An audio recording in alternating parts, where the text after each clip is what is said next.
Bien le bonjour mes chers abonnés, mes chers non-abonnés, mes chers tout ce que vous voulez, j'espère que vous allez bien. On se retrouve pour une nouvelle facecam de nouveau en plein milieu de la forêt. Bon, il y a un petit chemin juste à côté, je vais pas te mentir, la nationale est allée à 1 km, mais je voulais me mettre au calme, tranquille comme d'habitude avec les petits oiseaux, les petits chants. Des petits oiseaux, le bruit des arbres et tout ça, c'est vraiment parfait pour vous parler d'un sujet qui peut paraître banal, mais en fait j'ai envie de vous donner mon avis. Comme vous savez, mes facecams me permettent de donner mon opinion, peut-être d'aborder plusieurs sujets plus ou moins compliqués. Et une auto qui passe, bien évidemment. Je me suis mis à l'abri exprès pour pas qu'il y ait de voitures, mais il y a des voitures. Bref, dans cette vidéo, nous allons aborder rapidement ma relation avec YouTube. Parce que voilà, il y a des gens qui me découvrent petit à petit, de jour en jour, voilà, ils tombent sur mes vidéos ou sur Ghost and Us, donc le paranormal et tout ça, et ils me demandent comment ça se fait que tu t'es retrouvé sur YouTube, parce que c'est vrai que, bon, youtubeur c'est un métier quand même assez particulier, c'est assez, assez discuté, assez critiqué, assez bizarre, et bon, on n'arrive pas sur YouTube quand même par hasard, voilà, donc je voulais vous raconter un petit peu mon historique sur YouTube, pourquoi, comment, etc. Comment j'en suis arrivé là, qu'est-ce que je pense du monde de YouTube actuel, qu'est-ce que je fais sur YouTube moi-même en tant que spectateur, mais en tant que créateur aussi. Vous voyez, je bénéficie de la lumière actuelle, du saint soleil qui m'éclaire plus ou moins, donc c'est ça l'avantage de tourner, enfin, il y a des avantages à tourner en pleine nature, comme le cadre, mais aussi des inconvénients, c'est la lumière, on peut pas trop gérer le soleil, tu vois, alors des fois il t'éclaire trop, des fois il t'éclaire pas assez, c'est un peu compliqué de trouver des filtres qui vont bien, mais bon, c'est pas grave. Alors, moi YouTube, comment ça se passe? Quand j'étais adolescent, j'écoutais beaucoup de musique quand j'étais sur l'ordinateur. Ce que je faisais sur l'ordi, je vous en ferai une autre vidéo, mais j'écoutais beaucoup de musique. Et qu'est-ce que je faisais pour écouter la musique? J'allais sur Casa. Emule, c'était plus pour les films, mais Casa, c'était pour la musique. Je téléchargeais des clips vidéo avec la petite connexion 56K, c'était laborieux, mais j'étais content. Et c'est vrai que j'avais une très grosse collection de clips vidéo de tous les groupes de rock, genre System of a Down, Slipknot, machin, etc. Et je me regardais comme ça, je m'écoutais, je me regardais tout le temps des clips. J'avais la petite fenêtre comme ça, j'avais 2 écrans, et la petite fenêtre qui me permettait de regarder du coup des clips vidéo. Et je devais les télécharger avec Casa. Je pense que tout le monde a fait pareil, c'était compliqué, j'avais pas forcément TPS, MTV, etc. Je pouvais pas les regarder à la télé. Mais en fait, quand YouTube est apparu, je crois que j'ai été un utilisateur YouTube assez rapidement. Comme Facebook, j'étais parmi les premiers à créer un compte Facebook quand ça commençait seulement à naître en France et tout ça. Et YouTube, moi en fait, je m'en servais exclusivement pour les musiques. J'utilisais YouTube uniquement pour écouter des musiques, regarder des clips vidéo comme je faisais à l'époque avec Casa et tout ça. Donc pour moi, YouTube n'était pas du tout une plateforme où j'allais me distraire, où j'allais regarder du contenu entertainment, donc du contenu divertissement et tout ça. C'était plus pour écouter mes musiques et tout. Cependant, plus les années ont passé et plus j'ai commencé à vraiment travailler sérieusement sur l'ordinateur, développement de site internet, etc., que je me mettais souvent des contenus sur un de mes écrans pour me passer le temps, pour avoir un petit son à côté. Et c'est comme ça que petit à petit j'ai découvert des chaînes YouTube de divertissement comme Le Joueur du Grenier, Bob Lennon, Fanta et Bob et tout ça. Ça fait pas non plus 10 ans que je regarde ce genre de chaîne. Je crois que la première fois où j'ai fait l'action de m'abonner à une chaîne YouTube, c'était Le Joueur du Grenier, c'est la première chaîne à laquelle je me suis abonné, et c'était en 2013 ou 2014, quelque chose comme ça. Donc le Joueur du Grenier était déjà installé depuis plusieurs années, donc j'ai pu me taper toutes ces vidéos et tout ça, qu'il avait déjà réalisé, et c'est comme ça du coup que je me suis habitué à regarder YouTube. Donc Joueur du Grenier, Fanta et Bob, et puis plein d'autres petits youtubeurs gaming, surtout du gaming et tout, auquel je me suis abonné et que j'ai commencé à suivre et tout ça. Donc pour moi, YouTube a commencé en tant que spectateur. À aucun moment, depuis des années, je me suis dit que j'allais finir moi-même, j'allais finir comme si c'était une tarte, tu sais, j'allais finir moi-même créateur de vidéos, vidéaste sur YouTube. À aucun moment. Je crois que le moment où je me suis vraiment dit que j'allais être créateur, c'était l'année dernière. Parce que, comme vous le savez, moi je n'avais pas de chaîne YouTube. J'ai répété à de nombreuses reprises, ça m'intéressait pas, m'afficher comme ça en vidéo.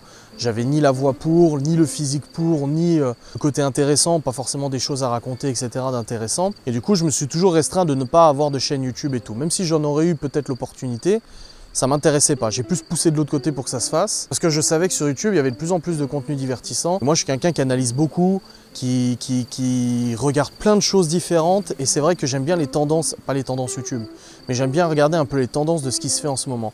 Et c'est vrai qu'il y a quelques années, 2014-2015, j'ai commencé à regarder un peu ce qui se fait sur Internet, des vlogs voyage avec Cyril MP4, Amixem, etc. Amixem, je l'ai découvert pareil en 2015, quelque chose comme ça. Des vlogs voyage, des vidéos de plusieurs youtubeurs ensemble, etc. Alors, tout ce qui est duo McFly et Carlito, les Pizza Guys, c'est ça, le truc d'Amixem, les Voxmaker ou je sais plus quoi. Enfin tout ça, moi, j'ai jamais regardé.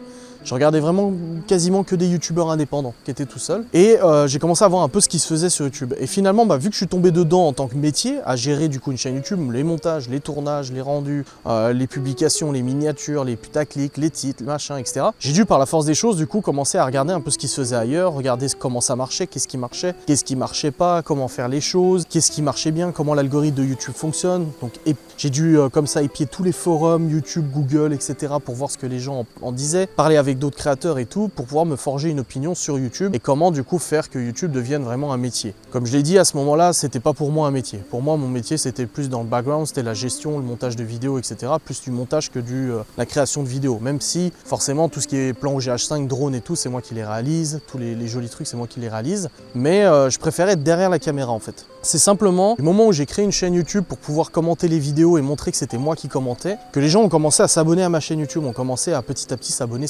Et là, je recevais des messages, même sur Instagram. J'ai pas eu tout de suite un compte Instagram. Je l'ai créé seulement en 2017 ou 2018, mon compte Instagram. Les gens commençaient à me dire « Ah, ça serait cool que tu fasses du contenu. Ça serait cool que tu fasses du contenu. » Mais moi, honnêtement, je me disais « Je vois pas ce que je peux apporter de plus sur YouTube. Du divertissement, je sais pas trop comment le faire. J'ai pas la sensation d'être extrêmement drôle en caméra. J'ai pas une personnalité très expressive. J'ai pas une personnalité très... comment dire comment on dit, putain, extravagante, voilà, j'ai pas une personnalité extravagante et tout, et je me suis dit, qu'est-ce que je peux apporter sur YouTube?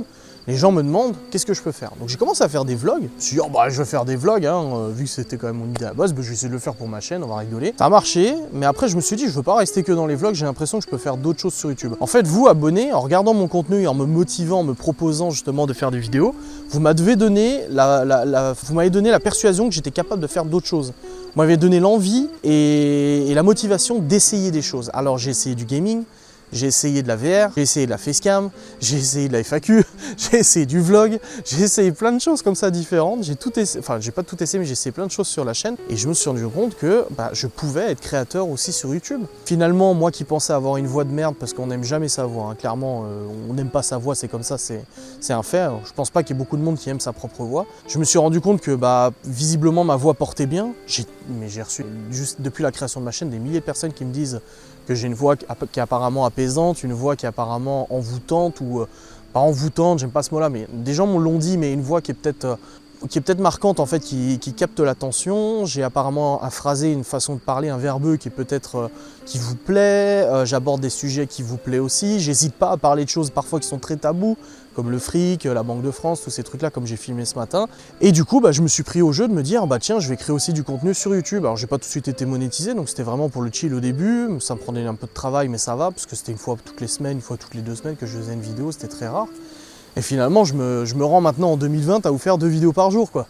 Alors je sais que j'ai déjà fait une vidéo la semaine dernière sur le sujet de l'évolution de ma chaîne, mais là je vous parle d'avant ma chaîne. Ceux qui ne me connaissaient pas en 2018 ne voyaient pas encore mes premières vidéos où je faisais une vidéo toutes les 2 semaines, et puis ça me prenait du temps, et puis j'étais pas sûr de ce que je faisais, et puis je testais, etc. Et je crois qu'en fait j'ai pris la confiance au fur et à mesure, et c'est comme ça que je suis devenu vidéaste sur YouTube. Vraiment, je me suis jamais dit, je vais en faire mon métier principal, parce que j'ai plein de casquettes, j'ai plein d'activités différentes, mais c'est vrai que YouTube reste pour l'instant mon activité principale, même au niveau revenu et tout ça, c'est mon activité principale. Et je me suis dit à aucun moment, je vais être vidéaste et je vais en vivre. Clairement, c'était pas pour moi. Je pensais pas avoir la place sur YouTube, je pensais pas avoir la personnalité qu'il faut, le physique qu'il faut, parce que tu sais, voilà, encore sur YouTube ça va, mais bon, tu vois les critiques, tu te dis on va se moquer de moi, etc. Tu vois ma façon de parler, on va se moquer de moi et tout ça. Bref, je crois que le moment où je me suis dit que YouTube allait être vraiment mon métier, c'était ça, là en janvier 2020. Faut se dire que ça faisait déjà 6 mois que je faisais quasiment une vidéo tous les 2 jours, une facecam tous les 2 jours. C'était pas facile parce que j'avais pas encore des process qui me permettent d'être plus productif, j'avais pas encore des habitudes qui me permettaient d'être plus productif aussi. Puis en plus j'avais aussi un autre travail à côté, voilà, je montais d'autres vidéos, j'avais des sites à gérer, etc. Donc c'était pas forcément le plus évident. Mais c'est vrai que je me suis dit là en novembre-décembre, je me suis dit en fait j'ai peut-être ma place sur YouTube. Vous me regardez quand même de manière assidue, vous êtes de plus en plus nombreux. Je vais essayer en fait, je vais essayer. Donc j'ai tout misé sur YouTube depuis janvier, à vous faire des facecams, des vlogs, etc. À essayer d'être le plus honnête possible avec vous. À faire aussi mon mea culpa dans certaines vidéos parce que je sais que j'ai eu des comportements sur lesquels je me sentais obligé de revenir, ou des propos ou des façons de faire que je me sentais obligé de revenir vers vous. Je trouvais pas que j'avais la possibilité en fait d'évoluer sur YouTube sans revenir sur certaines choses. Pour ça, il y a des gens qui disent souvent tu reviens sur ton passé. C'est pas ça, j'en ferai une vidéo à ce sujet, mais en fait, c'est pas vivre dans le passé. C'est juste en fait se servir du passé comme une force pour évoluer dans l'avenir. Et pour moi, quand je vous fais une vidéo comme ce matin sur la Banque de France, c'est pas oh là là, tu vis dans le passé. C'est juste que c'est un événement qui s'est produit dans ma vie, un événement marquant, qui peut être psychologiquement difficile et tout ça. Pour moi, le fait de vous en parler, je vous transmets en fait tout ce que j'ai appris comme une force pour vous, puis pour moi-même, de ne pas reproduire les mêmes erreurs. Alors quand je vous dis oui, dans le passé, j'ai fait ça, je regrette, etc., c'est pas oh là, tu vis dans le passé. C'est je regrette, mais au jour d'aujourd'hui, je sais que ça peut me servir pour l'avenir et pour être meilleur en fait, tout simplement. Je pense que le but de l'être humain, c'est juste d'être meilleur avec les erreurs qu'on a fait, avec les expériences qu'on a vécues et tout ça. Donc c'est pour ça que voilà, j'hésite pas à revenir sur le passé sur certaines choses. Là, typiquement, je vous parle de YouTube, je vous dis voilà, quelle est mon histoire sur YouTube, qu'est-ce que je fais de YouTube et tout ça. Bah, mon histoire sur YouTube, c'est qu'en fait, je misais rien du tout sur ma chaîne YouTube, je misais pas un copec que ça allait fonctionner. En janvier, quand j'ai relancé tout ça, j'avais une chance sur deux que ça marche. Soit ça marchait, soit ça se cassait la gueule, parce que voilà, les choses font que les gens se désintéressent en disant bah finalement, moi je suivais une famille, ça m'intéresse plus. Et finalement, je me rends compte que c'est totalement le contraire, que ma personnalité vous plaît, que mes vidéos vous plaisent de plus en plus et tout. Donc c'est un cadeau, quoi. C'est génial ce que vous avez fait. Mais là, maintenant, c'est vrai que je me dis qu'en effet, pour quelques années encore, YouTube risque d'être encore mon métier principal. Ça durera pas 10 ans, faut être honnête. Peut-être qu'un jour je disparaîtrai des réseaux, c'est possible. Mais mon historique sur YouTube professionnellement n'était pas du tout gravé, je ne le planifiais pas du tout. Je me suis jamais dit, ouais, un jour je vais glisser sur YouTube, profiter de la notoriété que j'ai pu acquérir indirectement ou directement et hop, monétiser tout ça. Je suis quelqu'un qui calcule énormément, je suis quelqu'un qui aime les statistiques, j'aime analyser les statistiques, j'aime calculer, j'aime prévoir des choses, j'aime pas trop l'imprévu. Je dis toujours, et ça je le dis toujours à ceux que je côtoie, je fais rarement quelque chose sans y avoir réfléchi. Alors parfois je me plante, parce que c'est pas parce que tu y réfléchis que c'est une bonne idée, ça ne veut rien dire. Tu peux réfléchir connement, mais c'est vrai que généralement je fais jamais quelque chose d'y réfléchi. Cependant pour l'aventure YouTube, c'est vrai que je n'avais absolument pas parié un copec que ça soit mon métier en 2020. Si on m'avait dit genre en 2018, en 2020 tu vivras de tes vidéos, tu travailleras pour ton propre compte, pour toi personnellement, pour ta propre, pour Bibi quoi, tu travailles pour toi-même, j'aurais dit non, parce que pour moi une fois que YouTube se serait arrêté ou d'une manière ou d'une autre, j'aurais fait autre chose, peut-être de retourner dans l'informatique, développement de sites, etc.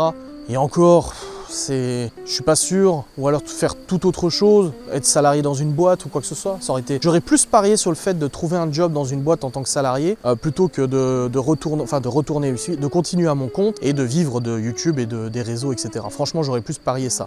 Donc finalement, bah, j'ai bien investi mon temps, j'ai bien investi de mon temps et de la sueur de mon front pour en arriver là, clairement. Après, je suis pas non plus la réussite absolue sur YouTube, absolument, je dis pas ça, mais voilà, je suis content de pouvoir vivre de YouTube, entre autres. Il y a Twitch aussi, il y a Ghost and Us, etc., les partenariats, mais je suis content de pouvoir vivre du YouTube parce que je pense que j'ai fait ce qu'il fallait. Maintenant, au niveau de là, je parlais du niveau professionnel de YouTube. Maintenant, au niveau utilisation de YouTube, qu'est-ce que je fais sur YouTube? Moi, YouTube est tout le temps ouvert, sur mon PC, sur mon téléphone, pour gérer la chaîne YouTube, les chaînes.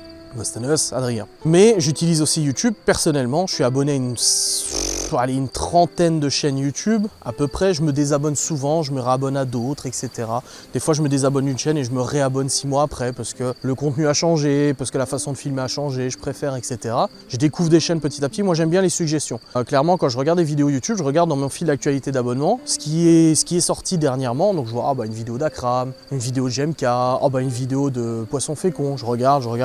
Une fois que j'ai écoulé mon stock, en fait, je bascule sur mes suggestions parce que vous savez que sur la page d'accueil de YouTube, il vous suggère du contenu que vous ne connaissez pas mais qui pourrait vous plaire et il est très bien foutu, cet algorithme de suggestion. Et c'est là où je découvre du nouveau contenu, je découvre des nouveaux créateurs, je découvre des nouvelles vidéos, etc., etc. Et finalement, ça donne vachement le tournis parce que je regardais un YouTuber qui s'appelle Not Serious ou un truc comme ça, c'est un mec qui fait des vidéos critiques de cinéma. Alors je connaissais déjà le Fossoyeur de film, c'est un plus gros niveau. Et là il y a Not Serious, je crois qu'il s'appelle comme ça. Attendez, je vais vérifier pour pas dire de conneries quand même, parce que ça m'embêterait d'écorcher son matricule. C'est Not Serious, il a 119 000 abonnés. Il n'a pas beaucoup de vidéos sur sa chaîne, mais je les ai toutes regardées. Je me suis fait toutes ces vidéos, je me suis abonné, etc. Et je me rends compte en fait que YouTube est immense et que je me suis dit, putain, c'est un YouTuber qui a 119 000, qui en a 3 fois plus que moi, 4 fois plus que moi. Et le mec, il fait de la qualité, de l'humour, de la critique, etc. Et je me dis, mais il mérite tellement plus d'abonnés ce mec. Ses montages sont vraiment très bons, très évolués, beaucoup d'humour dans les montages, même si il critique des films que je connais pas. Ce mec, il me donne envie de regarder le film tellement il l'a critiqué, il en a rigolé, tu vois. Du coup, c'est pour ça que je découvre tous les jours des chaînes YouTube comme ça et je me dis, mais en fait, je me dis, on est des millions sur YouTube de créateurs et au final, je suis qu'une petite merde sur YouTube. Donc tu vois, moi, je suis à 37 000 abos là, ouh, machin, 36 000 quelque chose, hein, si on veut pinailler. Je suis à 36 000 quelque chose abos et finalement, je suis rien dans le monde de YouTube. Même ce mec-là qui a 119 000, quand tu compares, eh ben, il est rien non plus. Voilà, il y a beaucoup de chaînes à plus d'1 million. Il y en a même certaines que je connais pas, que je regarde pas. Mais il y en a quand même de plus en plus, quoi. Plus le temps passe et plus les créateurs gagnent en abonnés parce que c'est gratuit de s'abonner. T'aimes un contenu, tu t'abonnes. T'aimes pas un contenu, visiblement tu t'abonnes aussi. Mais voilà, du coup, ça fait qu'il y a une grande diversité sur YouTube de contenu que moi j'aime regarder. Moi j'aime bien regarder une vidéo de présentation de bagnole, comme j'aime bien regarder une vidéo de Nota Bene, comme j'aime bien regarder une vidéo de Morgan VS. Tu vois, j'ai un contenu très éclectique sur YouTube dans mes abonnements et c'est ça qui me plaît. Donc moi je consomme YouTube comme ça. Je privilégie les vidéos, en premier c'est les vidéos reportages, sociologie, sciences humaines, etc. Tout ça j'aime bien, tout du genre, voilà, y penser, Nota Bene, Poisson fécond, tout ça j'aime bien. Des sociologues, des trucs comme ça. Ensuite j'ai tout ce qui est entertainment, pardon, donc tout ce qui est Cyril MB4, Amixem, y a qui d'autre que je suis en entertainment vraiment drôle, la Redbox, Vodka Prod, etc.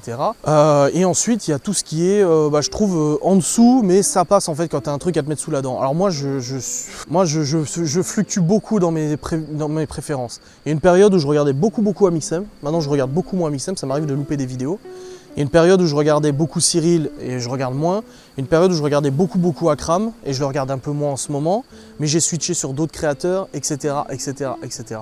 Voilà, je consomme YouTube comme ça vient, au gré de mes envies. Je me dis c'est gratuit, pourquoi pas en profiter. J'espère que vous consommez aussi YouTube de cette manière-là. J'espère que cette vidéo vous aura permis de comprendre un petit peu mieux mon ascension sur YouTube, ma légère ascension sur YouTube et ma présence sur YouTube en tant que créateur de vidéos. J'aspire à vous proposer du contenu différent, de plus en plus, des contenus plus travaillés, des sujets plus intéressants, je ne sais pas. Mais je trouve que c'était intéressant de vous répondre en vidéo parce que c'est une question qui revient souvent. Je me nourris beaucoup de vos questions pour alimenter mes facecams parce que finalement, qui de mieux que mon propre public pour me dire ce qu'il veut regarder? Donc comme vous me dites régulièrement, j'aimerais bien savoir comment tu t'es lancé sur YouTube, pourquoi tu t'es lancé, qu'est-ce que tu as fait, comment ça se fait que tu es devenu... Voilà, moi j'ai répondu à votre question. Bref, j'espère que cette vidéo assez courte vous a plu. N'hésitez pas à liker, commenter, vous abonner, le kit du parfait abonné. Vous connaissez la musique et tout ça. Moi je vous propose la vidéo, si elle vous plaît, n'hésitez pas à le montrer. Je vous remercie beaucoup d'avoir regardé et je vous dis à très vite.